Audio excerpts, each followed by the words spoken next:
Hello there, Seraphim17 once again. This is my Rise of the Tomb Raider Survivor difficulty video walkthrough. This is alone again.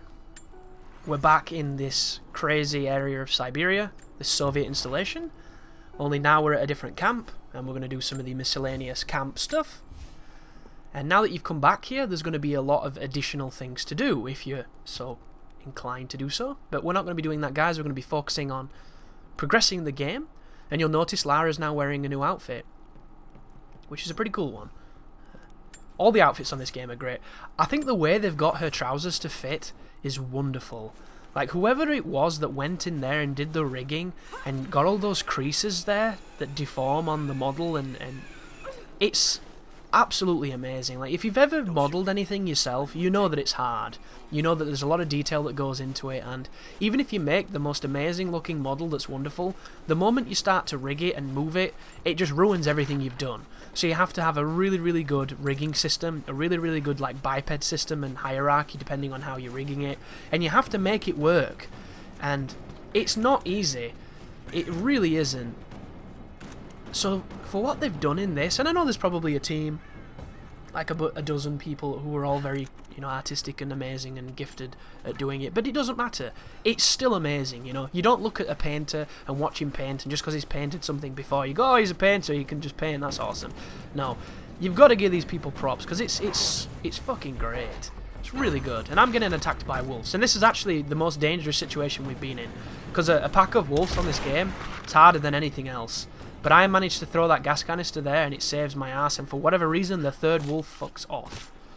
But 3 wolves is enough to kill you. Easily. Because of how quick they are, how much damage they take, and it's dangerous. But I think I'm going in here to get mushrooms to fill up on some of the one I've used. You'll notice these wolves have laid down. When they lay down you can usually headshot them quite quickly. But once again, the sensitivity is just not there. And it makes it's frustrating to watch this, because I can remember how I felt when my aimer wasn't coming down fast enough when the wolf was running at me, and you're just like, could you please move the aimer faster? So we're now full on pelts, which is good, because that means we can move towards upgrading our arrows again. We're going to need cloth though, and what I'm focusing on here, if you're wondering, is I'm focusing on seeing if I can get cloth off birds, which is not what you get feathers, and then I'm going to decide to push on to the area where the mission is. Because when I get enough cloth, I can get 5 poison arrows. I can get the next upgrade for my arrows, which is what we're working on now, folks. And it's what I recommend you do also. Because you can get more explosive arrows, more napalm arrows. It's just money. It is so good. But this is one of my favourite missions in the game. We're going to be going through a mine area, like a quarry thing. Some kind of wood shot. I don't know what it is. We're going through a massive wooded area, and it's not wooded for trees, it's wooded because every surface is wood. It's wonderful. And there's going to be a lot of fire moments and a lot of cinders and embers flying around, and just a whole bunch of action sequences that are really fun. But once again, there's not enough of them for them to be truly challenging, and they always end before they really get going. And once again, it's a balance issue. I have no idea who designed the combat, but they didn't do a good enough job in my opinion. And don't get me wrong, I think the combat is wonderful. It's just you don't have enough opportunities to flex the muscles that you've earned, you know? You really don't. Because as soon as you start getting into the momentum of it and you start, you know, killing dudes and throwing molotovs and getting into good positions and headshotting fellas, Lara stands up. And you're like, really? Over already? And that's literally a feeling you're going to get throughout all of this game. It's over already. And there is 2 areas. 3 areas, maybe. Maybe 4 at a push. Where it doesn't feel like that. And those moments are great, because they feel tricky. Because you're taking on a bunch of dudes, and it feels like a fight. But for everything else, you can just destroy it. And I love that. I do. But I also would like to struggle if I do things wrong, whereas on this, you don't even have to do it right. You just play and you win. And it's an interesting thing to say something like this, because it's kind of the difficulty that you don't see. and what people don't appreciate. Like, a good difficulty is a difficulty that challenges you all the time. Like, 100%, from start to finish, you feel challenged. But it has to feel like good challenge. It has to be a difficulty that you don't get to that threshold of, I want to quit. But you should be pushing it. You should be pushing that moment where you're thinking to yourself, but you're not voicing, can I do this? And then on the next attempt, you get a little further, or you start to appreciate it more and understand the fundamentals, and then you realise, I can do this, I just have to do this right. That is great difficulty, but it's also the hardest to program. It's the hardest to make it that way. Many games have it at points, but then they lose it at other points, and almost no game has it for the full thing. There will always be moments that stand out as spikes, and you know, when you analyse those sections that stand out, why do they stand out to us? They stand out because of what is lacking rather than what is present, and I think that is a mistake.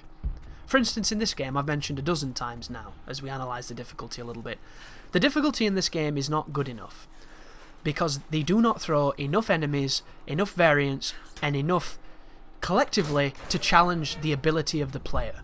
Because regardless of how good you are as a player, Lara is great. Lara is so much more capable than anything she fights. So all the player has to do is have a simple understanding of how she works and how to use her to get maximum results. And because the situations aren't long, because the situations don't have, you know, for instance, 2 shotgunners rushing you and then a bunch of snipers pinning you down so the shotgunners can get closer to you, because you're not in a situation where you're under such duress that you are in trouble, then you're not ever really needing to use those crazy moves, because you're just winning by sheer virtue of the fact that the fight's not long enough, or the enemies don't do enough damage, or they're not equipped enough. Like, I don't know why there isn't some kind of enemy type that is designed to push you out of cover, that's designed to put you in a bad spot, because almost every game has that. Like, the wolves in this game are evil. They're one of the most dangerous enemies in the game, but they're an enemy you can completely avoid, except for, like, I think one sequence maybe. Can completely avoid them. Why don't the soldiers train dogs? Like, have huskies or Dobermans or something, or, you know, anything. If they had some kind of dog that they could release, that chased after you at the beginning of the fight while they're setting up into position, the first thing that does is push you out of cover. And when you're out of cover on this game, you're in danger. So you've immediately got to quickly think of how you can stop that from happening. And there's nothing like that, and it doesn't have to be dog. It could be the guy who rushes you with the knife. The guy who rushes you with the knife, the reason why he fundamentally fails is because his pathing's retarded. This is an enemy that will run past you and, like, go into a corner where nothing is before he comes back to try and attack you. Doesn't make sense. And I don't mean in a sequence like this. In a sequence like this, it's designed as a tutorial to show you what Molotovs can do. Then there's one guy left, and he's going to approach us shooting, and he's going to move in a very linear path so I can put my aimer somewhere and wait for it to line up and headshot him instantly. And then the fight is over. We've done. Lara stands up, and you've won. That was 1 Molotov and 1 bullet. That's not long enough. You know, as much as I like that sequence because it's snappy and you can do that setup and it works every time. Watch me miss this. Oh, I turned away. Anyway, that was a miss, which is really disappointing because I have to waste more resources on making another one. But right there was no threat to me at all because I had 100% of the power. There was nobody breaking through the roof. You know, there was no upsets, there was no setups, there was nobody coming from behind, no spawns from behind. In a lot of ways, the balancing on the enemies in this game is too fair.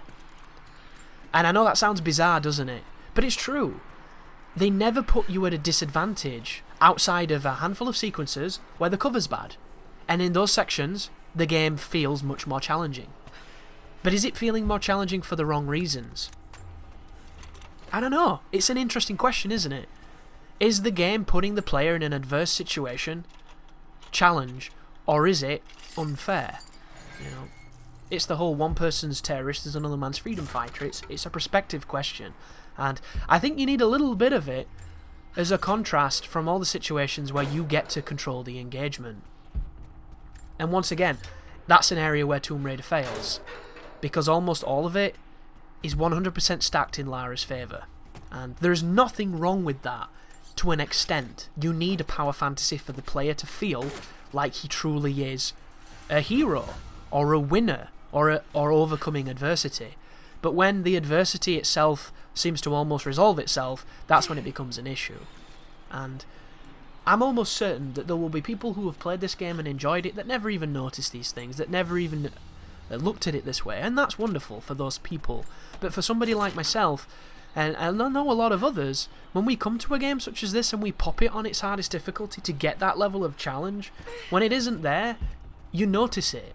And especially when you come off playing a game that has a lot of challenge. For instance, just before Christmas I beat Uncharted 2 on brutal difficulty. And it is a brutal difficulty. You die very quickly. It's grueling at times, but it's doable. And it makes you play the game in a very different manner, and it makes you appreciate certain aspects of the design that enable you to survive. Then we come to this game, and it's nothing compared to that. And I know you shouldn't really compare in such a way, and I agree with that to a certain extent. But you can't help but do that, because this is essentially female Nathan Drake doing female Uncharted things. You know, they're very similar games, they're very comparable games. So comparing that challenge is always going to be something that you do, even if you don't want to.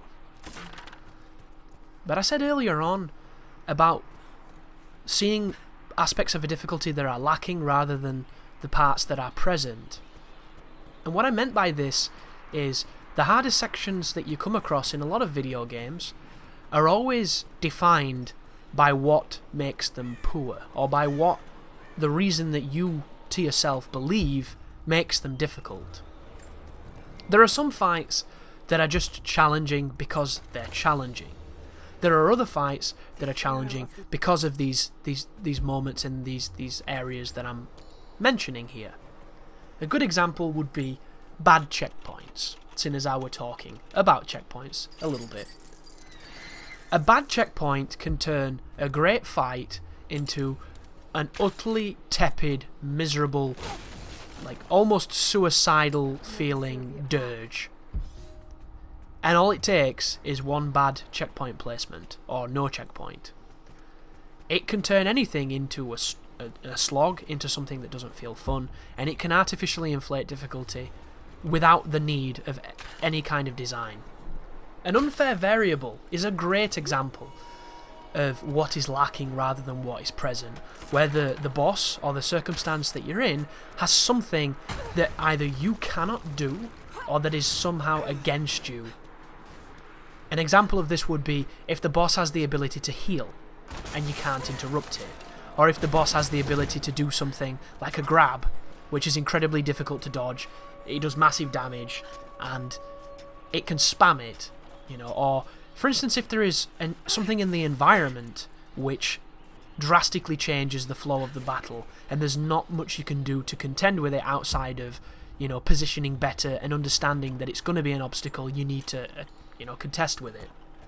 An example of this might be, if you've ever played Bloodborne, there is a boss on that game called Gascoigne, who is a very aggressive hunter who attacks you quite feverishly, shoots you with guns, all kinds of great stuff, but you're in an environment of tombstones, and in those games clipping is an issue. So you find yourself getting trapped, you find yourself getting put in a position where you can't move, and it is all down to navigating that area and putting yourself in a better spot, or you die.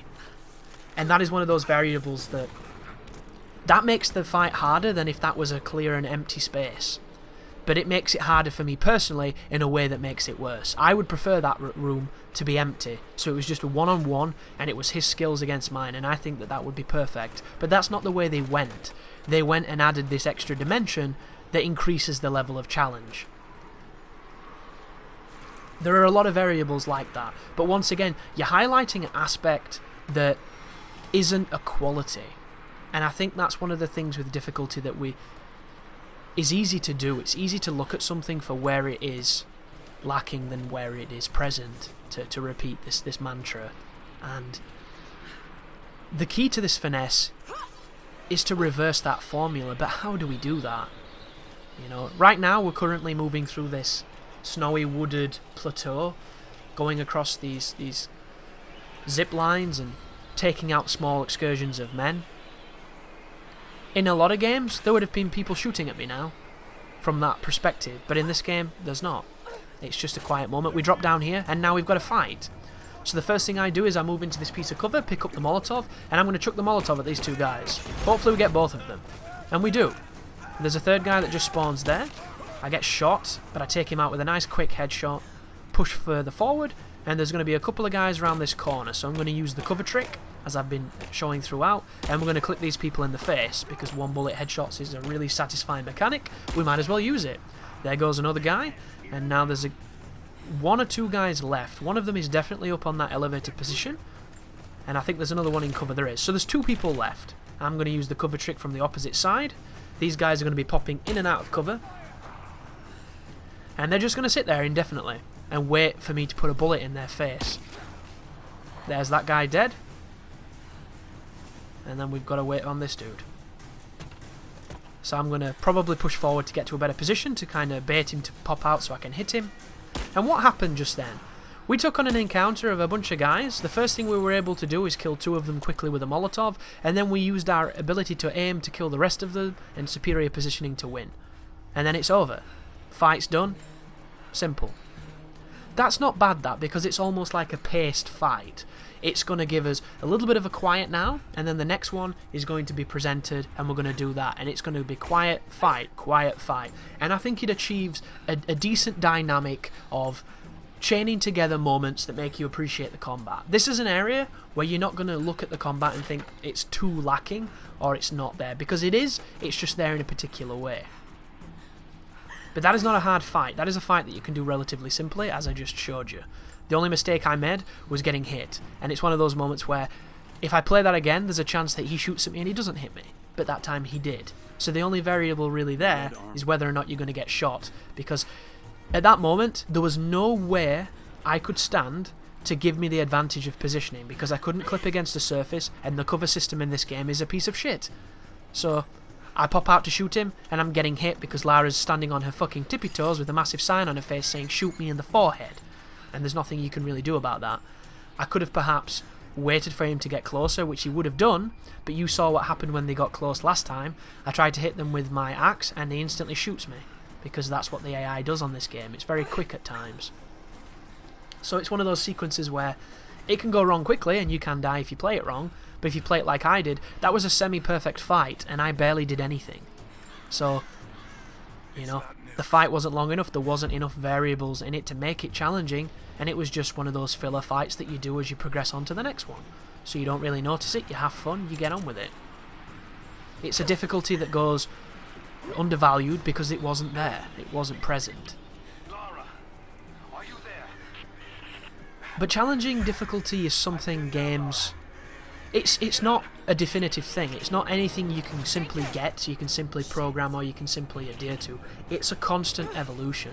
What is great difficulty today might not be the same thing next year, because everything is moving forward, everything is changing, new innovations happen, old innovations leave us, and it's always changing, and it's as it should be. So now we're on the next fight. We had a little bit of an intermission, and now we've got an encounter. So immediately, there's a lot of guys together, and there's an explosive. So we pop the explosive. He, for some reason, doesn't know where I am, and then I headshot him. And that's the first aspect of this fight done. Very quickly, very easily. What was that, 5 seconds, and everybody's dead. And there's nothing wrong with that, once again, because that is one of those setup moments where there's enough things in this room designed for you to do what I just did. But you know when you hit the middle of this room, where's the second wave? It's not there, because that's not the way it's designed. That room could have done with a second wave. Look how many explosives there is in this room. Look at all the ammunition. Look at everything in this room. There's a million tools to do a million things, and we only have to do 2. So why would we ever need the other things? It doesn't make sense to me. And if it makes sense to you, please feel free to elaborate. I'm curious to see what counter argument there is towards an instance like that. Like right now, we've triggered another fight. But we were in no threat until we burnt that surface. And what threat is there now? Let's have a look. So around this corner, there's one guy there. He's standing out of cover to shoot me, which is not clever, and now he has no face. So he's dead. His buddy's next to him. He doesn't have a face. And then his buddy's next to him, who's just pushed forward a little bit. But we could have picked up a Molotov here and chucked a Molotov and got rid of maybe all three of them just as quickly as the last one. He's throwing a grenade. Where's the grenade? Did I shoot him and he dropped it? Where was the explosion? Did he even grab it? Did he give up on the grenade before he threw it? Has he seen one of my videos before and he knows he's going to lose? I don't know. But now there's this dude pushing forward a little bit. He's pushing forward aggressively, putting pressure on me. But he's not doing it with help. He's doing it on his own, and now he's dead. I don't think Lara stood up, so technically I think there's still some people here. I think they're on the floor above me. But look right now.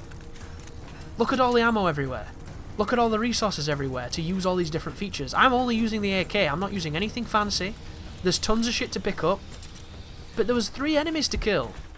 And then we move up here, and there's another spawn. But they never come down. They will stay up there forever. They're not putting any pressure on me. They're not forcing me into a bad situation. They're not positioned well enough to put me in any kind of deficit. So I pick up a grenade, I chuck it up there, and the first one's already on his ass. So I take him out, and there's going to be people to my right somewhere. So I'm going to use the cover to bait them. So now there's that guy. I don't know how that worked, but I somehow managed to run straight over the edge. So this guy turns up. I push myself over here because it's better cover. I'm trying to use the cover trick, but I can't see anything. So I push up a little bit more to try and see him. The screen's not the best at the moment because of the blood. And now he's pushing forward. So he's pushing forward, but he's on his own. If he'd have said, you know, as a coordinated attack, all of them push forward, suppressing fire, what would I have been able to do? I can't pop out and shoot them then, because I put myself at risk of being shot, but they didn't do that. There's him there, and there's his buddy over there not doing anything. So I'm never on the back foot. I'm always in the position of power, even though they have the height advantage, and I'm coming up a stairwell. They have every advantage on me, but they're not using it. He moves up to here to cover, so we know he's pushing forward. There's 2 of them now. Where were these guys when he was pushing me? It doesn't make sense. And once again, all we're using here is the assault rifle. There's nothing special. Look at that, there's a Molotov. We loot that guy, we get back some bullets, we push forward again. Where's the next spawn? Where's the people waiting on us? Where's the shotgunner moving forward while the guys shoot us at a distance? Where are the people chucking grenades? Where is the challenge? It's not present. And it's weird. It's really weird because even when you play the last game, it was there. You know, there were moments on that last game where there were some really grueling fights and there was some waves of dudes and some situations, but this game seems to have spread it out so that it's mini bursts of action, mini burst, mini burst, mini burst, and none of them ever grow to be a collective anything. But right now, we've been put into a bad situation. We've got one guy... Now, this is better. But I've got a Molotov. Because there's Molotovs everywhere. So now they're both dead. And I'm going to shoot 3 arrows here. And I'm going to kill 3 of the toughest enemies in the game. With 1 arrow each. And we've won. And that right there, I have no issue. Because I think that's great. I made those arrows to do that just then. I made sure that I had them in stock. And then I used them perfectly. And that was understanding overcoming the game. But we're done. And it's... you know, that would be a tutorial on an Uncharted game. But it's not here. That's meant to be a set piece. That's 3 armoured shield guys putting pressure on you immediately. The 2 guys on the balcony throw Molotovs at you, which is annoying as fuck. But they don't get a chance to if you do what I just did. Which, I mean, it proves that my strategy's great there. But it also proves that the challenge that we're looking for is missing. But that's just me, guys. I know this is me appraising from my perspective of what I feel is lacking in areas of Rise of the Tomb Raider. How do you feel? Do you agree? Do you think that it's better that way? Did you enjoy less combat? Are you more of a platforming and adventure-focused guy? I don't know. Interesting, though. An interesting discussion. So thank you for watching, and you take care now.